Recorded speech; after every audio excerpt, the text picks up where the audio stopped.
제가 오래전에 교육 전도자를 하던 때였습니다.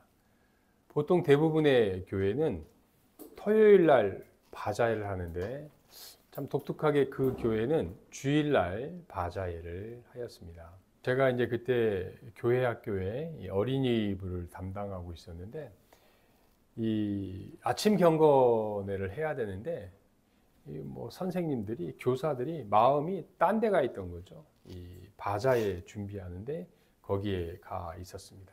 하여간 여차여차해서 이렇게 예배를 드리고 하는데 이제 오후가 되니까 이 교회 학교에 임원분이 되시는 한 분이 찾아와서 저에게 말을 하는 거였습니다. 우리 어린이부를 주관으로 해서 어느 한 분의 옷을 좀 많이 사줘야 된다라는 거였습니다. 이야기를 들어본 즉 우리 어린이부의 선생님이 의류를 판매하는데 잘 판매가 되지 않아서 거의 울상이 되어 있기 때문에 전도사님을 비롯해서 우리 부장님, 우리 권사님들이 가서 많이 좀 물건이 좀 사줘야 된다라고 그런 투의 이야기였습니다.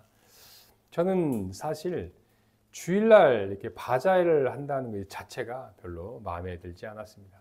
그리고 설령 제가 이렇게 좀 우리 선생님이니까 구입을 해주고 싶어도 지금도 그렇고 그때도 현금을 가지고 다니지 않으니까 바자회 때 현금만 있으니까 구입해줄 상황도 아니어서 참 난감했던 때가 있었습니다.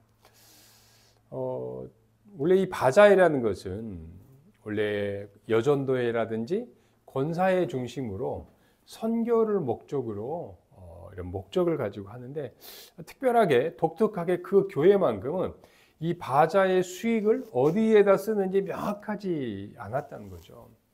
그래서 이 주일날 교인들이 가장 많이 왕래하는 이 주일날을 잡아서 어떤 장사의 목적으로 바자회를 하지 않았나라는 생각이 들고 있습니다.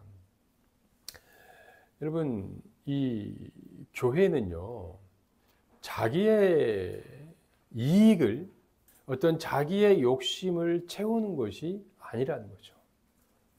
교회는요, 이 하나님께 예배드리고 기도하는 것, 이것이 바로 이 교회다라는 겁니다. 오늘 예수님께서 이 성전 6월절을 맞이하여서 예루살렘 성전에 올라가셨는데 예수님께서 예루살렘 성전을 보시면서 거룩한 이 분노, 화를 내셨다는 거죠. 내 아버지의 집을 장사하는 집을 만들지 말라라고 하였다는 거죠. 여러분, 이 교회도 마찬가지입니다. 이 교회는요, 하나님께 예배드리고 하나님께 기도하는 곳, 그것이 바로 이 교회가 되어야 된다는 것입니다.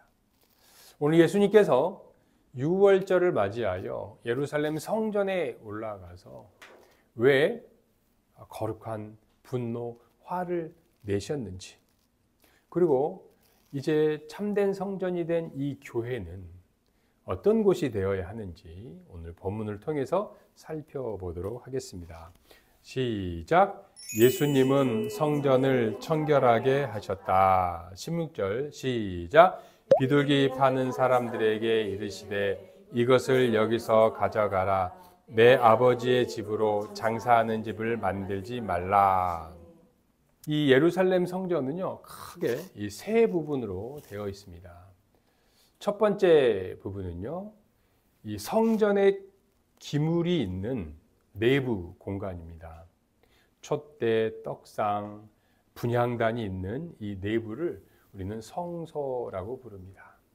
두 번째 부분은 어디냐면요, 이 성전 뜰, 우리가 흔히 성전 마당이라고 하는 곳이 바로 이 공간입니다. 이 성전 마당에서는요, 크게 이 성전 마당이 두 부분으로 되어 있는데 이스라엘인의 뜰과 여인의 뜰 두 부분으로 나누는데 이게 다 성전 마당이 있습니다. 이스라엘의 뜰은 주로 남자들이, 제사장들과 남자들이 출입하는 곳인데 이곳에서 바로 번제단이 있어서 소나 양을 가져다가 제사를 드리는 곳이 바로 이 이스라엘의 뜰이다. 그 그 이스라엘 뜰 옆에는 여인들의 뜰이라고 그런 거예요. 여인들의 뜰은 헌금함이 있다는 거죠. 그리고 주로 기도를 이곳에서 했다는 거예요. 여인들의 뜰은 남자들은 들어가면 안 되느냐? 아니죠. 누구나가 들어갈 수 있는데 단지 이스라엘 뜰은 여자들이 들어가지 못하고 여인들이 함께 들어가는 곳을 여인들의 뜰이라고 합니다. 마지막으로 성전의 세 번째 공간이 이방인의 뜰이랍니다. 이방인의 뜰. 이 이방인의 뜰.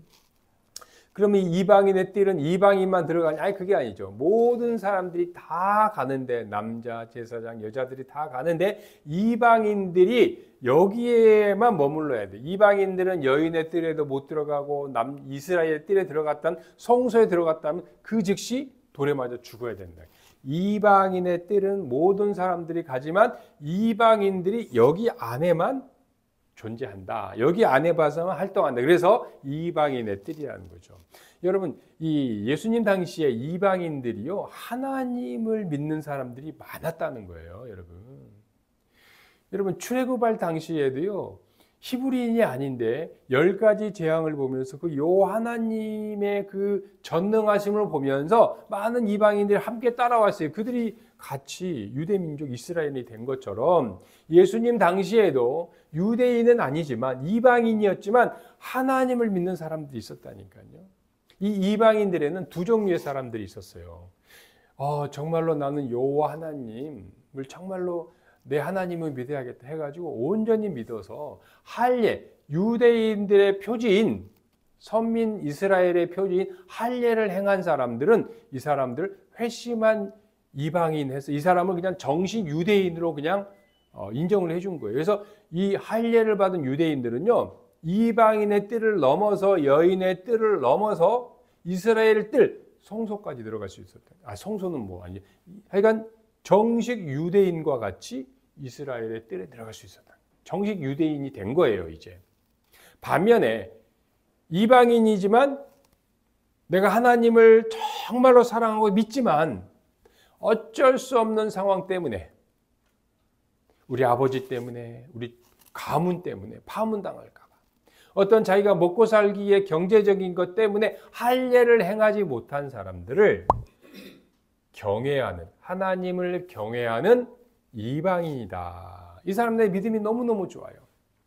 그런데 어쩔 수 없는 상황 때문에 할례를 행하지 않고 하나님을 믿는 사람들을 하나님을 경외하는 이방인들, 이들이 이 이방인의 뜰에서 하나님을 경배하고 하나님께 기도를 드렸다는 겁니다. 그렇기 때문에 여러분, 이 이방인의 뜰은요, 이 이방인들에게는 너무너무 좋은 곳이고 너무너무 신성한 곳이라는 거예요. 그런데 이 이방인의 뜰에서 어떤 일이 벌어졌냐?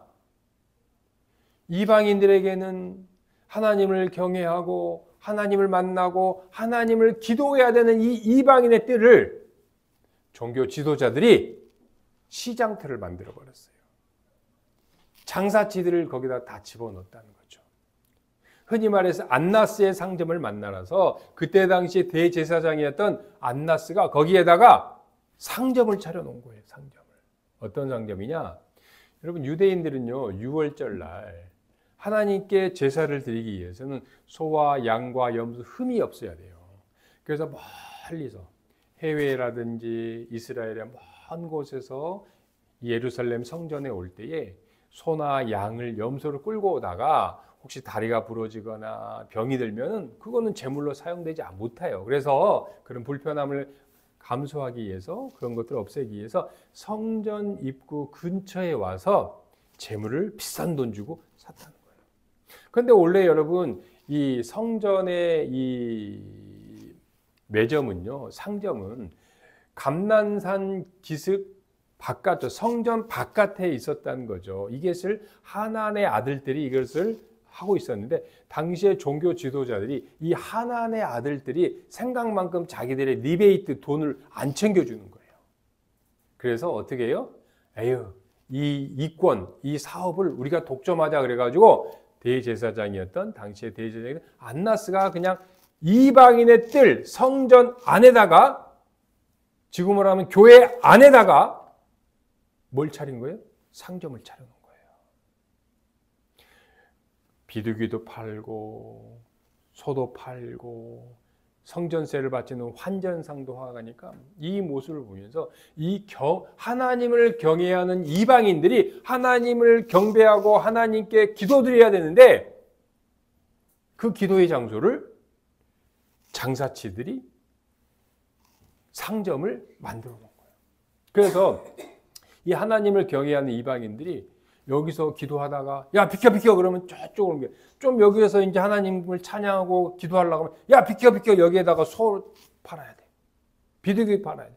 막 이리저리 막 다니는 모습을 보면서 하나님을 경외하는 이방인들이 하나님을 기도하고 예배하는데 막 이리저리 쫓겨다니면서 그 모습을 보면서 우리 예수님은 화가 나신 거예요. 거룩한 분노가 일으키신 거예요. 그래서 예수님이 뭐라고 하셨어요? 비둘기상들을 엎어버리고 환정상을 엎어버리면서 쫓아내면서 내 아버지의 집을 기도하는 만민이 기도하는 이방인들 만민이 기도하는 내 아버지의 집을 장사하는 집으로 만들지 말라라고 예수님이 그들을 쫓아내버린 장면이 오늘의 본문이라는 겁니다. 여러분, 이 교회는요, 참된 성전, 하나님의 집, 주님의 몸된 이 교회는 나의 욕심, 나의 이익을 추구하는 곳이 아니라 하나님께 예배하고 하나님을 경배하고 하나님께 기도하는 곳이 되어야 하겠습니다. 여러분, 이 교회는요, 어떤 특정한 사람만이 출입하는 곳이 아니에요. 이 교회는요, 여러분, 가진 자나 못 가진 자나 누구든지 자유롭게 주님의 몸된 교회를 출입할 수 있어야 된다는 겁니다. 여러분, 그래서요, 이 교회는 한국 사람뿐만 아니라 조선족뿐만 아니라 이주민 노동자들도 누구든지 주님의 이 몸된 교회를 마음껏 드나들 수 있어야 한다는 것입니다. 예수님은 이런 성전을 이제 어떻게 하라고 하셨을까요? 우리 다 같이 시작. 예수님은 성전을 헐라고 하셨다. 19절 시작. 예수께서 대답하여 이르시되 너희가 이 성전을 헐라 내가 사흘 동안에 일으키리라. 예수님은요, 저 눈에 보이는 예루살렘 성전을 허물라. 그럼 내가 3일 만에 다시 일으키리라 라고 말씀을 하셨다는 거죠. 여러분, 이 말을 들은 유대인들은요, 기겁을 했어요. 황당했다는 거죠. 아니, 지금 무려 46년 동안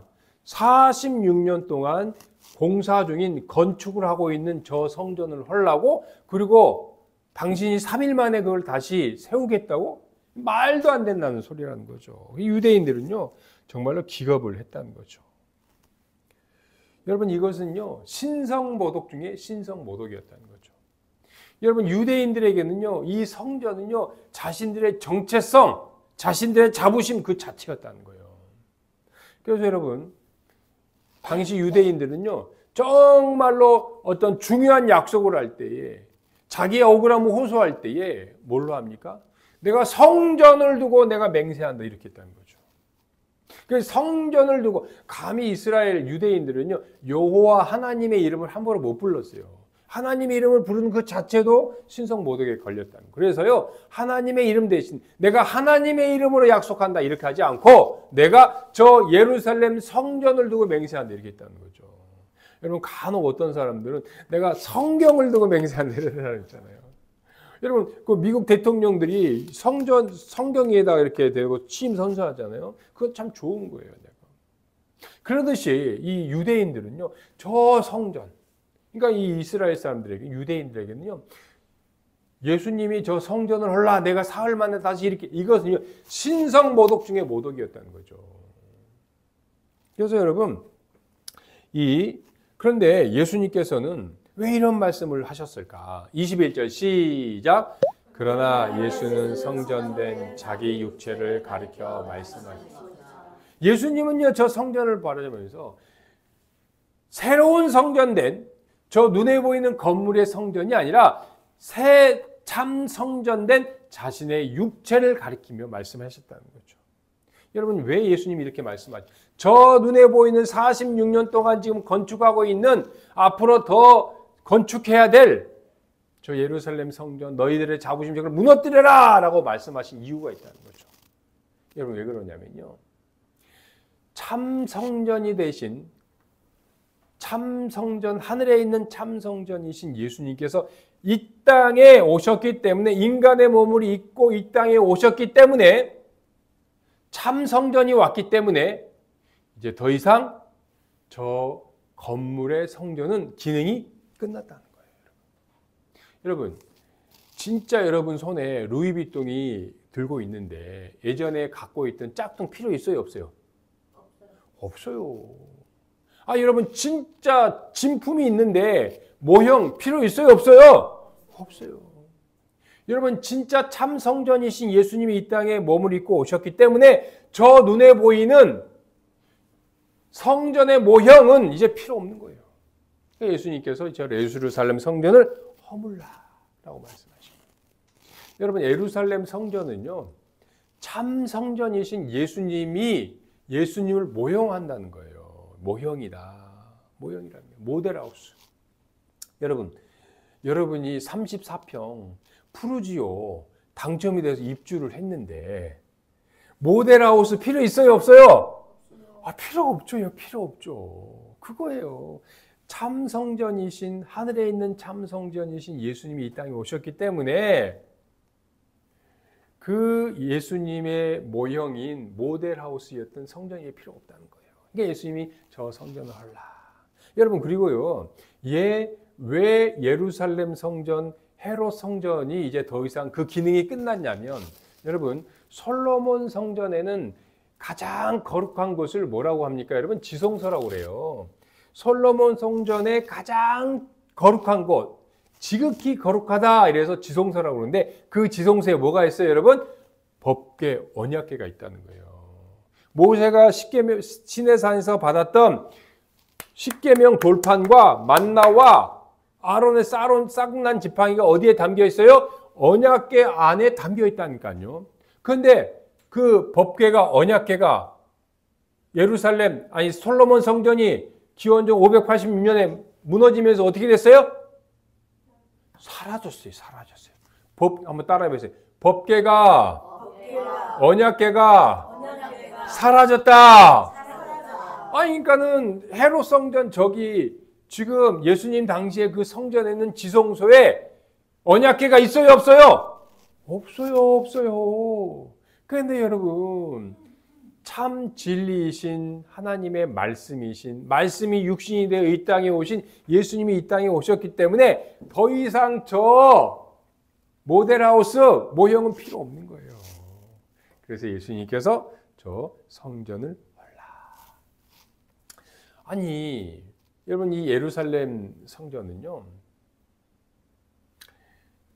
기원전 20년부터 시작해서 기원 후 63년경에 완공이 최종, 그러니까 무려 80년 동안에 걸쳐서 건축이 완공이 되었는데, 그렇게 오랫동안 건축이 해서 완공이 되었는데 7년 후인 기원 후 AD 70년에 로마의 티투스 장군의 디도 장군에 의해서 돌 하나 위에 돌 남기지 않고 완전히 사라졌다는 거예요. 지금으로부터 2000년 전에 무너진 그 예루살렘 성전은 아직까지 건축되고 세워지지 않았다는 거예요. 그런데 여러분, 참 성전이신, 참 말씀이신 예수님이 정말로 십자가에서 어떻게 했어요? 죽으셨어요. 예수님의 육체가 죽으셨다니까요. 그런데 예수님의 죽으신 그 육체가 3일 후에 어떻게 됐습니까? 다시 살아나셨잖아요. 그래서 예수님이 22절에 이렇게 말씀하셨어요. 22절 시작. 죽은 자 가운데서 살아나신 후에야 제자들이 이 말씀하신 것을 기억하고 성경과 예수께서 하신 말씀을 믿었다. 제자들이 한 거예요. 예수님이 저 성전을 헐라. 예수님의 성전, 예수님의 몸이 죽으셨다가 사흘 만에 다시 살아나셨구나. 제자들이 깨닫고 알게 되었다는 거죠. 여러분, 예수님께서는요, 참된 성전이 되신 예수님께서는 저와 여러분을, 우리를 참된 성전으로 삼아주심을 여러분 기억하시기를 바라겠습니다. 아멘. 여러분, 예수님 부활 승천하시면서 성령님을 보내주셔서 우리를 성전으로 삼아주셨다는 거예요. 그래서 여러분, 우리를 성도라고 부르는 이유가 뭐예요? 성전된 우리가, 걸어다니는 우리를 성도로 삼아주셨다는 거죠. 그래서 이 성자는 거룩할 성자예요. 여러분, 참된 성전 되신 여러분, 성도 여러분, 이제는 거룩하게 살아가시기를 바라겠습니다. 우리가 성전이니까, 우리가 성도니까, 예수님 우리를 성전 삼아주셨으니까 우리는 몸과 마음을 깨끗하고 거룩하게 살아가야 한다는 것입니다. 여러분, 거룩하게 살아가려는 우리를 예수님은 어떻게 대해 주셨을까요? 우리 셋째 시작. 예수님은 우리의 속마음을 아셨다. 25절 시작. 또 사람에 대하여 누구의 증언도 받으실 필요가 없었으니 이는 그가 친히 사람의 마음속에 있음이다. 여러분, 예수님께서요, 성전을 정결하게 하시고 청결하게 하시고 또 성전을 하려고 하시니까 많은 사람들이, 아니 저 갈릴리에서 온 사람이 도대체 누구야? 예수님을 알고 예수님을 믿게 되었다는 거죠. 그래서 예수님을 믿게 된 사람들이 많아진 거예요. 근데 여러분요, 예수님을 믿고 예수님을 따르고 사람들이 많았음에도 불구하고 한번 따라해보세요. 예수님은 그들을 의탁하지 않았다. 여러분, 예수님은요, 자기를 따르고 자기를 믿는 그 사람들을 의탁하지 않았다는 거예요. 24절 읽어볼까요? 24절 시작. 예수는 그의 몸을 그들에게 의탁하지 아니하였으니 이는 친히 모든 사람을 아십니다. 아니, 예수님이 자기의 몸을 의탁하지 않았다는 거예요. 참 의아하다는 생각이 들어요. 예수님은요, 제자들과 많은 사람들에게 자신의 몸을 의탁했다는 거예요. 예수님이요, 배고팠어요. 그래서요, 제자들한테 그랬어요. 야, 내가 배고프니까 좀 먹을 것을 구해. 그래서 예수님의 제자들이요, 예수님에게 먹을 것을 갖다 줬다는 거예요. 예수님이, 내가 좀 피곤하다. 내가 좀 쉴 곳, 잠잘 곳을. 그래서 제자들이요, 잠잘 곳, 쉴 곳을 예수님이 의탁할 곳을 마련해 주었다는 거죠. 예수님이요, 여기저기 전도 여행을 다닐 때에 많은 사람들이 예수님에게 먹을 것을 사드리고 예수님께 여러 가지 제공을 해 주었다는 거죠. 그런데 왜 예수님은 그들에게 몸을 의탁하지 않았을까라고 말을 했을까요? 여기에 오늘 본문 24절에서 이 몸은요, 육체만을 의지하는 것, 육체만을 의미하는 것이 아니라 인간의 3분설, 몸과 영과 혼, 예수님의 몸과 마음과 영혼 전체를 예수님의 몸을 의탁하지 아니었다. 그러니까 예수님은요, 예수님의 육체는 제자들에게, 사람들에게 의탁하였지만 예수님의 마음은, 예수님의 영혼은 사람들에게 의탁하지 않았다는 겁니다. 여러분, 예수님께서요, 왜 자기를 믿고 자기를 따르고 자기를 믿는 사람들에게 예수님의 마음을 의탁하지 않았을까요? 여러분, 25절 다시 한번 읽어볼게요. 25절 시작. 또 사람에 대하여는 누구의 증언도 받으실 필요가 없으니 이는 그가 친히 사람 속에 있는 것을 아셨습니다. 예수님이요, 사람들의 속마음을 아셨다는 거예요. 사람들의 마음속에 있는 걸 다 알았다는 거예요. 입으로는요, 여러분 정말 미안한 말이지만 사람처럼 간사한 사람이 어디 있습니까? 앞에서는요, 뭐 다 좋대요. 다 좋대요. 간과 쓸개 다 빼준대요. 앞에서는. 여러분, 우리의 겉모습과 우리의 속모습을 다르다는 거예요. 이걸 누가 하셨어요? 우리 예수님이 하셨다는 거예요. 전지전능하신 예수님이 하셨다는 거예요.